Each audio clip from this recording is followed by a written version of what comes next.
अस्सलाम वालेकुम। 10th class में आज हमारे पास चैप्टर नंबर 3 है ऑर्गेनिक केमिस्ट्री। सबसे पहले हमारे पास इसका इंट्रोडक्शन है। इंट्रोडक्शन में सबसे पहले हम देखेंगे कि ऑर्गेनिक कंपाउंड्स कहा किनको जाता है।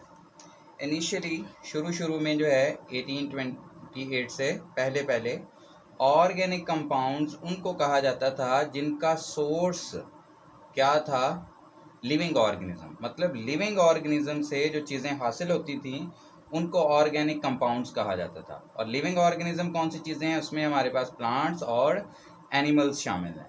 ऑर्गेनिक का जो लिटरल मीनिंग है वो है साइन ऑफ लाइफ, ज़िंदगी की अलामत। ऑर्गेनिक का लफ्ज़ी मतलब क्या है, साइन ऑफ लाइफ। ये एमसीक्यू में भी बात पूछ लेते हैं कि ऑर्गेनिक का मतलब क्या है। और लिविंग ऑर्गेनिज्म से ये हासिल होते थे जिसमें कौन कौन सी चीज़ें हैं, प्लांट्स और एनिमल्स। एक साइंटिस्ट था लवाइजर, उसने ये प्रूव किया कि जो चीज़ें प्लांट से हासिल होती हैं वो ऑर्गेनिक कंपाउंड जो प्लांट से आते हैं उनके अंदर मेन क्या चीज़ है, कार्बन, हाइड्रोजन और ऑक्सीजन। और जो एनिमल से आती हैं ऑर्गेनिक कंपाउंड उनमें क्या मेन चीज़ें हैं, कौन से एलिमेंट्स हैं, carbon, hydrogen, oxygen, sulphur, nitrogen और फास्फोरस वगैरह। तो ये हमारे पास ऑर्गेनिक कंपाउंड्स में शुरू में जो कॉन्सेप्ट था वो था। अब इस शुरू वाले कॉन्सेप्ट में चूंकि ये कहा गया कि ऑर्गेनिक कंपाउंड सिर्फ लिविंग ऑर्गेनिज्म से ही हासिल होते हैं, तो एक साइंटिस्ट था स्वीडिश केमिस्ट, उसका नाम है जैकब बर्जीलियस। उसने इस बुनियाद पे अपनी एक थ्योरी पेश की जिसको नाम दिया जाता है वाइटल फोर्स थ्योरी का। उसने क्या कहा, उसने कहा कि चूंकि हम देख रहे हैं कि ऑर्गेनिक कंपाउंड लिविंग ऑर्गेनिज्म से आ रहे हैं, तो उसने कहा organic compounds could not be prepared in laboratories. उसने कहा जो ऑर्गेनिक कंपाउंड है इनको आप लैब में, लेबॉर्ट्री में तैयार नहीं कर सकते। बिकॉज रीज़न क्या है, they were suppose to be synthesized under the influence of a mysterious force called vital force inherent, या इसको कह सकते हैं present only in living organism या लिविंग थिंग्स। जैकब बर्जीलियस के मुताबिक ऑर्गेनिक कंपाउंड को आप लैब में तैयार नहीं कर सकते। क्यों? क्योंकि ऑर्गेनिक कंपाउंड की तैयारी के लिए एक ख़ास मखसूस किस्म की फोर्स चाहिए।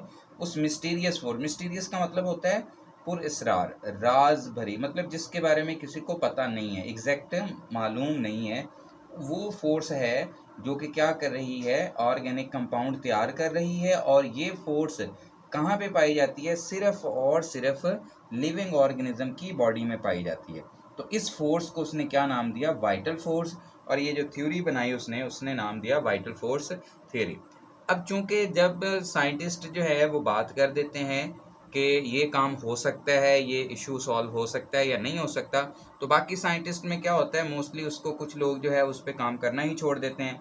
लेकिन कुछ लोग ऐसे होते हैं कि वो दूसरों को गलत साबित करने की कोशिश करते हैं। साइंटिस्ट में ये भी बात होती है कि अगर कोई बंदा रिसर्च करता है तो दूसरा उसको अप्रूव या डिसअप्रूव करने की कोशिश करता है। तो बाकी साइंटिस्ट ने काम छोड़ दिया, लेकिन एक साइंटिस्ट था वुलर, उसने क्या किया, उसने अमोनियम सायानेट जो कि एक इनऑर्गेनिक कंपाउंड है, उसने अमोनियम सायानेट को गर्म किया। ये फार्मूला अमोनियम सायानेट का है NH4CNO। इसको हीट किया, ये डेल्टा का साइन का मतलब है हीट। उसने हीट किया और इस फार्मूले में थोड़ी रीअरेंजमेंट हुई और इससे ऑर्गेनिक कंपाउंड बन गया यूरिया। यूरिया का फार्मूला क्या है, NH2CONH2। आप इसको यूं भी लिख सकते हैं CONH2 इंटू 2 लिख दें ट्वाइस। ये भी हम क्या कर सकते हैं, ऐसे भी लिख सकते हैं। ये यूरिया का फार्मूला है। यूरिया क्या है, यूरिया ऑर्गेनिक कंपाउंड है बेसिकली। तो ये लिविंग ऑर्गेनिज्म जो जानवर हैं उनके यूरिन में पाया जाता है यूरिया। तो ये बनता तो लिविंग ऑर्गेनिज्म की बॉडी में था, लेकिन फर्स्ट टाइम जो है वो वुलर ने इसे लैब में तैयार कर दिया। तो पहली बात कि फर्स्ट ऑर्गेनिक कंपाउंड जो लैब में तैयार हुआ वो कौन सा था, वो यूरिया था। ये बात एमसीक्यू में भी पूछ सकते हैं। और यूरिया किसने तैयार किया था फर्स्ट टाइम लैब में, वुलर ने। और किससे तैयार किया था, इनऑर्गेनिक कंपाउंड अमोनियम सायानेट को गर्म करने से उसने यूरिया तैयार कर दिया।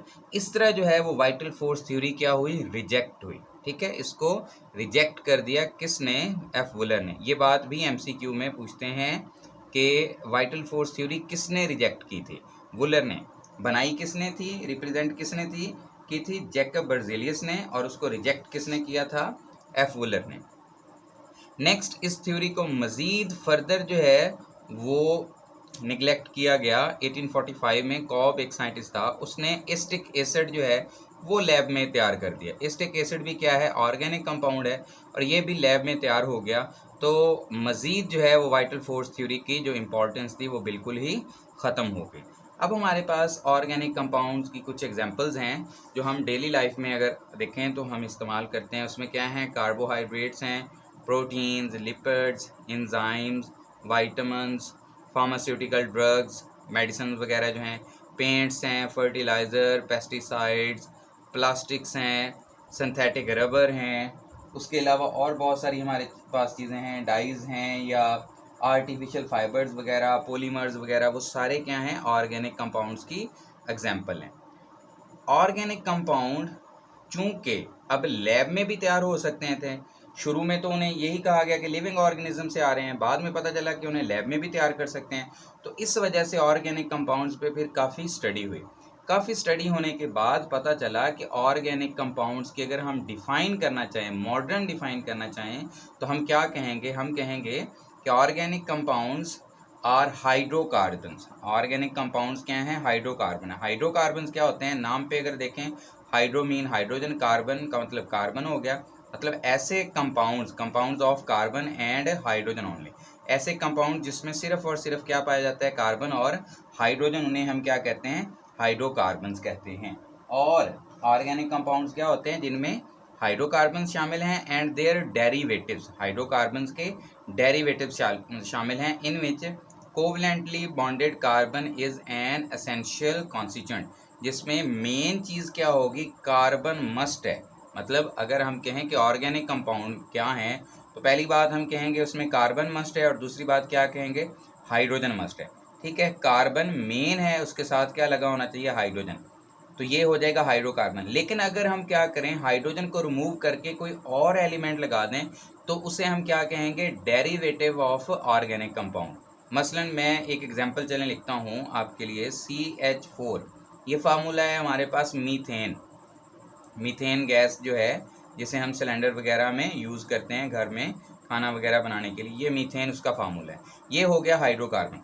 अगर मैं क्या करता हूँ, मैं एक हाइड्रोजन इसमें से निकाल देता हूँ, और मैं क्या बना देता हूँ, इससे 4 हाइड्रोजन टोटल हैं, एक निकाल दिया, बाकी कितने बच गए, 3, और साथ में लगा देता हूँ Cl। ये क्या बन गया, CH3Cl। ये मेरे पास जो है ये ऑर्गेनिक कंपाउंड है, लेकिन इसे हम क्या कहेंगे, इसे हम कहेंगे ये हाइड्रोकार्बन का डेरिवेटिव है। डेरिवेटिव का मतलब उससे हमने अखज़ किया है, बनाया है। किससे बनाया है, हमने हाइड्रोकार्बन से बनाया है। तो डेरिवेटिव क्या होते हैं, ऐसे ऑर्गेनिक कंपाउंड जिसमें क्या करते हैं हम, कार्बन के साथ जो हाइड्रोजन लगे हुए हैं उनमें से 1, 2, 3 या बाज़ दफ़ा चारों हाइड्रोजन हटाकर रिमूव करके हम कोई और एलिमेंट लगा देते हैं, तो वो भी हमारे पास क्या बन जाता है, वो भी हमारे पास ऑर्गेनिक बन जाता है, और उस ऑर्गेनिक कंपाउंड को हम क्या कहेंगे, उसका डेरिवेटिव कहेंगे। तो यहाँ तक अभी तक अगर हम देखें तो हमने जो मेन बात की है वो हमने कहा है कि ऑर्गेनिक कंपाउंड में कौन सी चीज़ मस्ट है, ऑर्गेनिक कंपाउंड में मस्ट है हमारे पास कार्बन। ठीक है, इस वक्त तक जो है वो हमारी बुक के मुताबिक कितने हैं ऑर्गेनिक कंपाउंड, 10 मिलियन से जो है more than 10 million organic compound तैयार किए जा चुके हैं। More than 10 million organic compound, O.C मैंने इधर लिखा है, इसका मतलब ऑर्गेनिक कंपाउंड कितने तैयार हो चुके हैं। अब अगर इसी बात को लेके हम आगे चलें तो ऑर्गेनिक केमिस्ट्री की हम डिफ़ाइन क्या करेंगे, ऑर्गेनिक केमिस्ट्री की हम डिफ़ाइन करेंगे, the branch of chemistry, the branch of chemistry, chemistry की वो ब्रांच, वो शाख, the branch of chemistry, chemistry की वो ब्रांच विच डील्स, जो डील करती है, which deals with the study of hydrocarbons, HC मतलब hydrocarbons, and their derivatives. Chemistry की वो ब्रांच जो हाइड्रोकार्बन और डेरिवेटिव ऑफ हाइड्रोकार्बन से डील करती है इज़ कॉल्ड, उसे हम क्या कहते हैं, ऑर्गेनिक केमिस्ट्री कहते हैं। केमिस्ट्री की वो ब्रांच जिसमें हम सिर्फ़ और सिर्फ कौन से कंपाउंड पढ़ेंगे, वो कंपाउंड जिसमें हाइड्रोजन और कार्बन है, जिसे हम हाइड्रोकार्बन कहते हैं, और फिर उसके डेरिवेटिव्स जो हैं उनको स्टडी करें तो उसे हम क्या कहेंगे, ऑर्गेनिक केमिस्ट्री। अभी हमने कहा कि ऑर्गेनिक कंपाउंड में कौन सी चीज़ मस्ट है, कार्बन मस्ट है, ठीक है। बेसिक जो एलिमेंट है उसका कॉन्स्टिट्यूट करने का, उसको बनाने का, वो कार्बन है। लेकिन अगर हम देखें तो ये हमारे पास कार्बन मोनोऑक्साइड है, ये कार्बन डाइऑक्साइड है, ये HCO3 बाइकार्बोनेट है, CO3-2 कार्बोनेट है।